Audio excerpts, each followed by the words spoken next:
Hello दोस्तों, तो हमारा यह वीडियो है फ्रांसीसी कंपनी के आगमन के बारे में। ठीक है, तो यह जितना भी मैंने बताया उस कंपनियों में से जितना भारत में आया है उसमें से सबसे आखिरी में आने वाला कंपनी फ्रांसीसी का है, फ्रेंच का है। ठीक है, देखिए 1664 में फ्रेंच का सम्राट था लुई 14वां, उसका एक मंत्री कोलबर्ट, इसने ही एक कंपनी बनाई, फ्रेंच ईस्ट इंडिया कंपनी।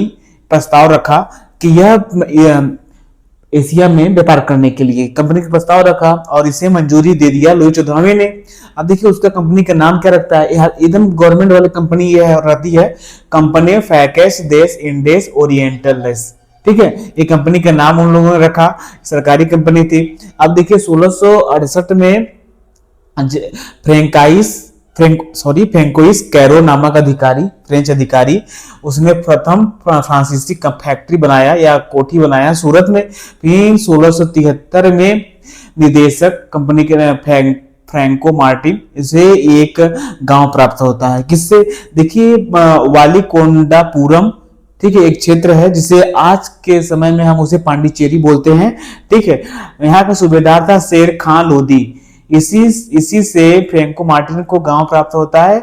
ठीक है, और वहां पर एक किला बनवाता है जिसका नाम किले का रखता है फोर्ट लुई। ठीक है, किले का नाम क्या रखता है, फोर्ट लुई। अब देखिए इसी को क्या बोलते हैं, वालीकोंडापुरम को पांडिचेरी, ये वर्तमान में। ठीक है, उस टाइम उसे बोलते थे वालीकोंडापुरम। ठीक है, आगे देखिए 1669 में दूसरी व्यापारिक कोठी या फैक्ट्री ये लोग बनवाते हैं सुल्तान से अधिकार प्राप्त करके। गोलकुंडा का सुल्तान थे, उनसे अधिकार प्राप्त करने के बाद यह अपनी दूसरी व्यापारिक फैक्ट्री कह सकते हैं या कोठी बनवाते हैं 1669 में। ठीक है, अब 1673 में देखिए बंगाल के नवाब थे शाइस्ता खां, जिन्होंने चंद्रनगर एक एरिया में, एक क्षेत्र में इन्हें किराए पर एक देते हैं। ठीक है, चंद्रनगर एरिया किराए पर देते हैं या गांव रिले सिटी कुछ भी किराए पर देते हैं। तो वहां पर इन लोगों ने एक फोर्ट ओरियलियंस नामक एक किला बनवाते हैं फोर्ट ओरियलियंस।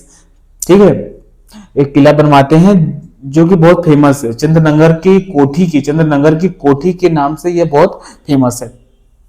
आगे देखते हैं 1700, उसके बाद देखिए एक और चीज यहाँ पे देख लीजिए, 1721 में फ्रांसीसियों ने मॉरिशस पर अधिकार प्राप्त कर लिया। 1725 में माहे, जो कि मालाबार तट पर पड़ता है, माहे, वहां अधिकार कर लिया। 1739 में कारिकल पे इन लोगों ने अधिकार कर लिया युद्ध के माध्यम से। ठीक है, तो 1742 में क्या हुआ, इनका और व्यापारिक लाभ कमाने के लिए इनकी महत्वाकांक्षाएं और बढ़ गई। ठीक है, क्योंकि यह लगातार ब्रिटिश से क्या कर रहे थे, प्रतिस्पर्धा कर रहे थे, कंपटीशन कर रहे थे। ठीक है, तो उसके क्या हुआ, 1742 में इनका महत्वाकांक्षाएं बढ़ गई। अब महत्वाकांक्षाएं जब बढ़ गई व्यापारिक लाभ के लिए, तो इन लोगों ने जो राज्य है, इंडिया का राज्य है, उसमें इन लोगों ने हस्तक्षेप करना शुरू कर दिया, फ्रांसीसी और ब्रिटिशों ने।